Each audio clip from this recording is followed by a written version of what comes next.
Do you know just another thing? Just moving a little bit away from Bitcoin. Yeah. Do you know much? And I don't know if Shaddai knows about this. Do you know much about the NFTs? NFTs are. NFTs, I've been looking into them, but I haven't really fully do my research yet. But Yeah. I'll be grateful for your insight. NFTs. Right. Well, I don't. I mean, Yeah. Go I'll on. share just what Shaddai, I you know. I got something to say. NFTs are just it's digital art, from what I know, and Yeah. it can range from many of things, from videos to pictures to. I seen Gary V is selling painted. He just draws characters and he's selling them as NFTs, and they come with perks, and so you can literally it's a digital asset. That's what it comes down Yeah. to, and the value is in the people that hold it. Right. Yep. So, in other words, from my understanding, say if I have a house, right, and the longer I own the house and I maintain it and I put money in it, the more in value it goes. So basically, an NFT is like owning a property in a sense, but it's digitally. And you know what? Yeah. That is amazing, because if there was like a war or you had to flee the country, all you'd need is your mobile phone, because your NFT would be on your mobile. So you can have, you know, if you had gold, you'd have to carry the gold. Or if you had Yeah. something else, a gold watch, you'd have to carry a gold watch. But man, I tell you, you'd have it all on your mobile and you could take that with you. The thing about the NFTs that I found out recently is apparently eBay are going to start selling NFTs on their site. Nice. They're looking into it. So again, just like with Bitcoin, what this is good is that it's showing that these things are becoming kind of like mainstream. They're no longer going to be kind of like, oh, this is normal. This is going to be okay. It's going to be cool. So Right. so I'm looking forward to that. I mean, Oh yeah. I think it's going to be good. I mean, I'd like to get an NFT. I mean, I know there was an NFT. Oh, it went for millions of pounds. It was by the guy who's the CEO of Twitter. He Jack, I can't remember his surname, Jack Dorsey. His very first tweet, it's made that into an NFT, and he kind of sold it for millions of pounds. But, Nice. it's kind of strange, because so the guy who's got the NFT, right? He's got the NFT, but you can still go online and copy and paste the NFT off the computer. So it's kind of Right. it's still it's really weird. Oh Lord. There's multiple copies out there. Forgeries, not real ones.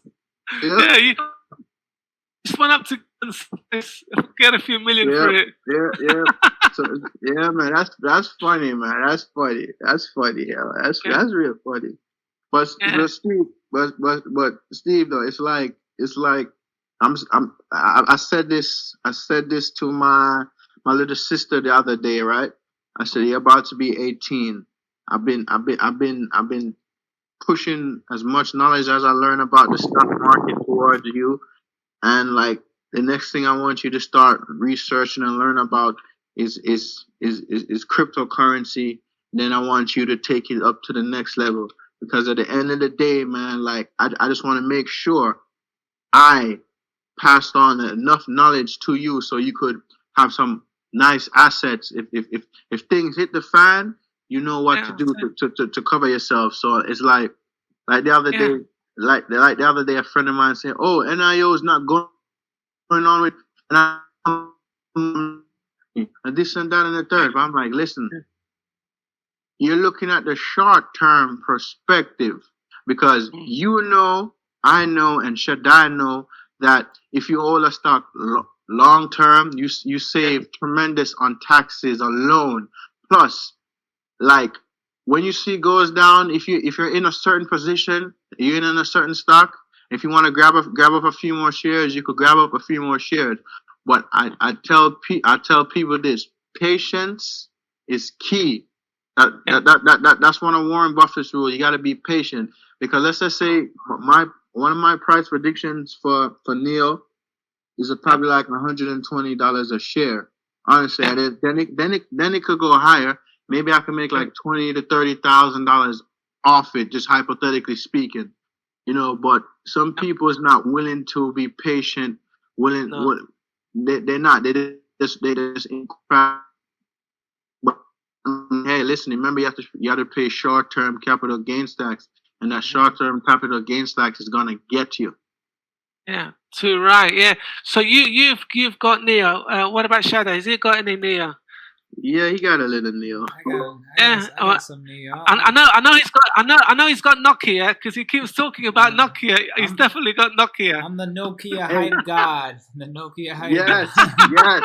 Speaking of Nokia hype god, I want I would like to hear your thoughts on it, Steve, and also I want to hear Shaddai's thoughts on Nokia, man. Because listen, my honest opinion is that currently trading at $5.10 a share, and honestly, I personally think it's still a buy. Anything under $10 is still a buy, man. Because I feel like with this contract they got over there in Thailand, man. Woo! But let the people hear your thoughts on that. Yeah. Well, I don't want to upset you guys, but I personally don't invest in Nokia. But what I would say is that I know that many years ago they used to be into mobile phones, and obviously they've moved away from that, and they're now into the infrastructure, into the big sort of side of sort of technology, 5G and all that. So they're definitely a good buy. And the only reason I'm not buying them is because I'm putting more money into Tesla. That's why. If Tesla wasn't around, I'd be buying Nokia. But I'm sorry, I've got to get more Tesla. I just feel in my bones that is the number one company. You see, some people, they say, well, you should diversify. You should have lots of different things. And, sometimes I think to myself, yeah, maybe. But if you think something's really, really, really that good, I just shove it all in one place. So basically, for me, I do have a few other shares, and if you want to know, I can tell you what they are. But the main one is the crypto. So the kind of what else have I got? I've got CRISPR. That's not doing too well at the moment. So I bought it quite high. It's the CRISPR Therapeutics AG. Have you heard of them? Yes. Yeah. I want to buy that stock, man, but I'm saving my buying power right now. And listen, I want to buy more Tesla. Yeah. Damn it! I'm too heavy in EV already. So I have too much money in Neo, and I have an okay amount of money in Tesla. Although I don't have a lot of shares, but I'm just gonna ride the wave of what I got because I know I will make profit on both of those stocks. So I need to know, apart from Nokia, what has Shaddai got? What other sort of stocks has he got? I got still there? Yeah, I'm still there. I got a bunch of things. I got some Apple. I got some Tesla. I got some Qualcomm. I got some DraftKings. I got Outfront Media, Zynga, Arc Genomics, Arc FinTech. Okay. I got okay. A little bit of gold, which has disappointed me a little bit, but it's coming back. Okay. I dabbled in a little bit of Neo that has been disappointing me as well. Jumia. Sorry about that, guys. And then I got some Veil that I recently reduced. Okay. And a little bit of Workhorse. I don't know why I held on. Okay. A lot of stuff. Half of those though I don't touch, and then the other half I'm jumping around on a day-to-day basis. Okay. Do you know, let me just share one thing about Neo. I mean, obviously there's a lot of positivity about Neo. They're a great company. The Chinese government are supporting them, helping them and all that. But the one thing that does worry me about Neo, I mean, I don't know how much you know about how this battery exchange works, but basically you need like a station, you need a place. So people will turn up with their cars, okay, and then their batteries get exchanged. Now, yes. The two main issues I've got with that is the first one is these exchange places, they're going to cost loads and loads of money because you're going to need loads and loads of these support places where you're going to change batteries. Then you're going to need loads of batteries. That it's like almost like a factory of batteries, because somebody's going to turn up. You're going to need to give them a battery, so that's going to be an extra cost. And then you Right. think to yourself, well, if you had a Neo car and you had a Tesla car, well, if you have a Tesla car, all you do is you just plug into the charger, and after about 10, 15, 20 minutes, you're away. Why would you want to go to a sub place where you've got to wait, say, half an hour for somebody to change your battery? So that is my own concern about Neo. But that will do really, really well. I mean, because obviously the government will support them. But I'm just wondering a bit about Europe. I might be wrong, but that would be my only concern about Neo. And I don't know if you've heard about that Well, or what your thoughts yeah, are about it. I've heard about that, and I know they recently signed an infrastructure deal, right? With one of their subsidiaries called Neo Power to build charging station all over certain areas in China, so that people could just go in and out like quick and fast. Okay. But at the same time, I must say they are the only company that's close to Tesla. Oh I should yeah. say. Honestly, like I tell people, like, listen, they're the only person that's close to Tesla. If you have Elon Musk acknowledging Neo on Twitter, Sure. what there's what I know for a fact that, because I was reading an article the other day that with the said infrastructure deal, they're trying to, with the oil companies, like the major oil companies over there, they're trying to convert some of the oil stations into charging stations over there. So slowly but surely they're trying to mandate all their vehicles into electric. So if you have the oil companies investing into clean and renew and refine energy, that's good. I would be worried, but not too worried. But at the same time, they delivered 100,000 vehicles in the new Q3 earning, and that's, to me, that's pretty damn good. That's pretty damn good, man. And like I said earlier, if you have Elon Musk giving you praises, man, best be careful, man. Yeah. Do you? I don't know if you guys, I don't know, Shadow, whether maybe he heard or not, but did you hear about this Chinese lady that turned up at the motor show and jumped on top of a Tesla car and started protesting? You heard about that? I've seen that. Yeah, that was interesting. Yeah, apparently her father was involved in a car crash. She was nowhere there and she didn't know anything about it, but she said that it was the Tesla brakes, and you know what? They did all the tests. It was definitely not the brakes. But she keeps going to these events and giving Tesla a hard time. But it was interesting stuff. You know, you get stuff like that.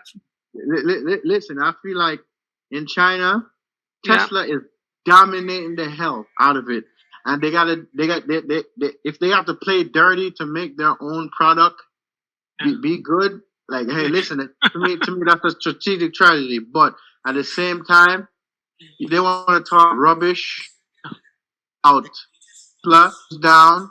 That's a buying opportunity. But right now, I'm not gonna get too heavy in EVs. I have a little bit of money in it, and I feel like that little bit of money I have in it will make me a nice, decent profit where I can lock in and reinvest it. You know. But speaking of stocks that I have Palantir Technologies. I have Vale, because Vale need nickel. Okay. Vale mines nickel for, the Tesla batteries. Neo is gonna need them, and they pay a nice little dividend, right? Okay. And back to Palantir Technology, an executive now works for the Biden administration. Oh, right? wow. So that company has a direct line literally to the White House. And recently, Palantir did a contract with the National Health Service over there in England to distribute the COVID vaccine and like other software upgrades and stuff like that. Yeah. So I also have Palantir. I have what's the other one I have? I have Arc Innovations. Okay. I have Arc G. I have and I'm looking at this drone stock that Right. Stock Explorer mentioned the other day. Oh, okay. Yeah. So I am like I have a pretty decent amount. I used to have Apple, but I Okay. got out of Apple. I got out of Apple, you know, but I'm going to get back into Apple, and I'm going to get back into Disney. For Okay. sure. Yeah. Because Shadow's got Apple, hasn't he? Yes. Yeah. I got Apple, Yeah. and I forgot to mention I got Palantir too. Yeah. Okay. Good for you.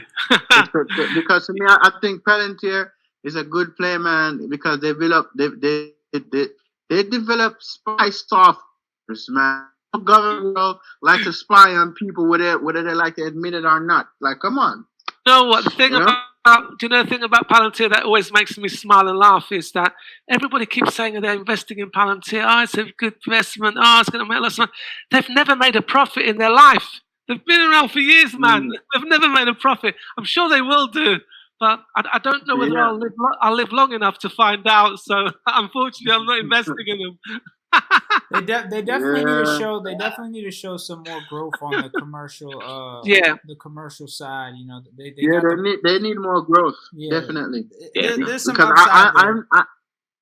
no, go ahead, Shaddai. I said there's some upside there. The only thing that hurts them is that they can't get other governmental contracts because they're already tied in with the U.S. government. So that leads them to turn to the commercial side of their business, and that's where there's competition with Salesforce and other companies out there. So you know they need to find their way. Yeah, but most of all though, like I'm not too heavily invested in it. One thing, a wise man once said, he said, never get too heavily invested in one stock. You know, That's right, yeah. Just know you have let's know you have a certain position in the stock, and if the stock goes up crazy, you can lock in profit. You can use that profit to reinvest and use it to get into other positions. So Sure. I like I said, I have like. To me, I have like a decent amount of shares of it. Good, you know, nothing too crazy. Not a little, not a lot, but for me, just a decent amount, because at the end of the day, like I just want to know, maybe one day, boom, I get a notification, Palantir stock runs up crazy, and I make a nice little profit, and right then and there, I could decide if I could let it stay, let it cool off, or I could just lock in some profit. You know? Yeah. Cool. Great. Right, guys. I know it's probably only about 7 or 8 o'clock, but it's getting pretty dark now. Pretty late for me. I'm starting to flag. I think I might just need to go and get a bit of wine myself now. Right. So, but seriously. Well, seriously, this is good, man. We should do this again, man. Oh, most definitely. Yeah. What we'll do is we'll kind of we'll try and find out what to do a bit of research, see if we can find out what went wrong or what we need to do, or could we use another channel? There's other things. I mean, I don't know if Skype works or something else. There are other. Yeah, we gotta just do some research to make it work. Just have a little play with it. You know, maybe get a few of your friends and have a little play with it and then maybe figure something out, because it might just be something really simple.